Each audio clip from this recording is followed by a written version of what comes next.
అప్పులు తీసుకో ఆస్తులు సమర్పించుకో అన్నట్లుగా విజయనగరం వైసీపీ ఎమ్మెల్యే అభ్యర్థి కోలెగట్ల వీరభద్రస్వామి నగరంలో చాలా మంది ఆస్తులను అప్పనంగా దోచుకున్నారని టీడీపీ నేత కాళ్ల గౌరీశంకర్ తీవ్రస్థాయిలో విమర్శలు గుప్పించారు. ఇవాళ తన నివాసంలో ఏర్పాటు చేసిన మీడియా సమావేశంలో గౌరీశంకర్ మాట్లాడుతూ తన ఫైనాన్స్ వ్యాపారంలో కోలెగట్ల వీరభద్రస్వామి చాలా మంది అవసరాలకు అప్పులిచ్చారని, అలా అప్పులిచ్చిన వారి నుండి వారి ఆస్తులను వడ్డీలపై వడ్డీలు వేసి లాక్కున్నారని ఆరోపించారు. నగరంలో చాలా మంది ప్రముఖులు బాధితులు కావటం ఆవేదన కలిగిస్తుందని తెలిపారు. ఇటువంటి వ్యక్తికి మళ్లీ ఓటు వేసి గెలిపిస్తే ప్రభుత్వ భూములతో పాటు ప్రైవేటు భూములు, వ్యక్తుల ఆస్తులు ఏ ఒక్కటి మిగలవని అన్నారు. ఓటర్లు ఆలోచించి అశోక్ గజపతిరాజు వంటి వారికి అవకాశం ఇవ్వాలని కోరారు. అతిథి గజపతిరాజును ఎమ్మెల్యేగా, కలిశెట్టి అప్పలనాయుడును ఎంపీగా గెలిపించాలని కాళ్ల గౌరీశంకర్ పిలుపునిచ్చారు. ఖచ్చితంగా ఈరోజు ప్రజలందరూ కూడా ఒక నిర్ణయానికి రావడం ఖాయం.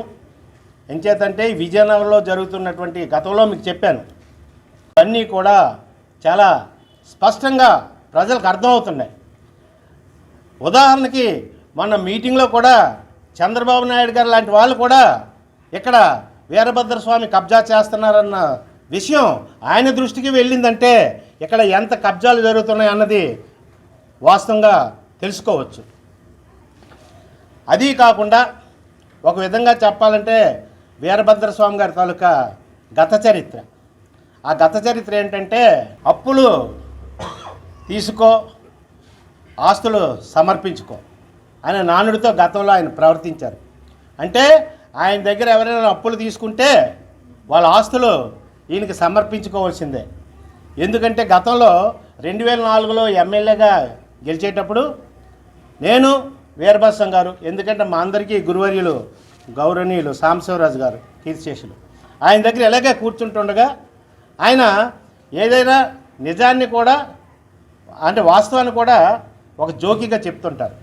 వాస్తవాన్ని కూడా కూర్చునేటప్పుడు, ఓ స్వామి మీ దగ్గర ఎవడైనా అప్పు తీసుకున్నాడు అనుకో ఆడ ఆస్తులు మీకు ఇచ్చేవలసిందన్నయ్య అన్నారు. ఏమిటి సాంబశివరాజు గారు ఏంటి ఎంత డైరెక్ట్గా అనేస్తారంటే ఈయన చిన్న వెకిలినే నవ్వాడు ఆ మాటకి.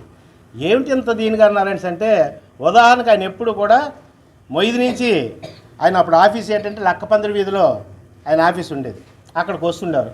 వస్తుండగా త్రోవలో చూస్తే సుమారు 45 ఎకరాలు బండారు అప్పలరాజు, ఆయన బొగ్గుల అప్పలరాజు అంటారు. అప్పుడు వాళ్ళకి ఏదో కొంత అప్పుగా ఇచ్చి అప్పుని వడ్డీ మీద వడ్డీ వేసుకొని, అందుకే వడ్డీ కాసులు కూడా అన్నాం, వడ్డీ మీద వడ్డీ వేసుకొని వాళ్ళు తీర్చలేనటువంటి పరిస్థితిలో ఆ భూమిని వీళ్ళు 45 ఎకరాలు ఇప్పుడు స్వామి రియల్ ఎస్టేట్ అని చాలా సంవత్సరాలుగా అక్కడ వెలిసింది, అయ్యప్ప స్వామి గుడి ప్రక్కన. అది ఒకటైతే, రెండోది మనందరికీ తెలుసు వెంకట పద్మ నర్సింగ్ హోమ్ అని చెప్పి, ఆ వెంకట పద్మ నర్సింగ్ హోము తాలూకా ఓనరు కృష్ణమోహన్ గారు అని చెప్పేసి ఆయన విజయనగరంలో చాలా గౌరవప్రదమైన మనుషుల్లో ఆయన ఒకరు. మాకు తెలుసుండి 75లో విజయనగరంలో మొత్తం జనాభాలో పెద్దలకి ఒక 10 ఆ కృష్ణమోహన్ గారికి కూడా ఒక కారు ఉండేది. అటువంటి వ్యక్తి వాళ్ళ దగ్గర పాపం అప్పు తీసుకున్నారు అంతే. అది కూడా వీళ్ళు అంటే సాంబశివరాజు గారు అన్న ఉదాహరణకి వీళ్ళు స్వాధీతం అయిపోయింది.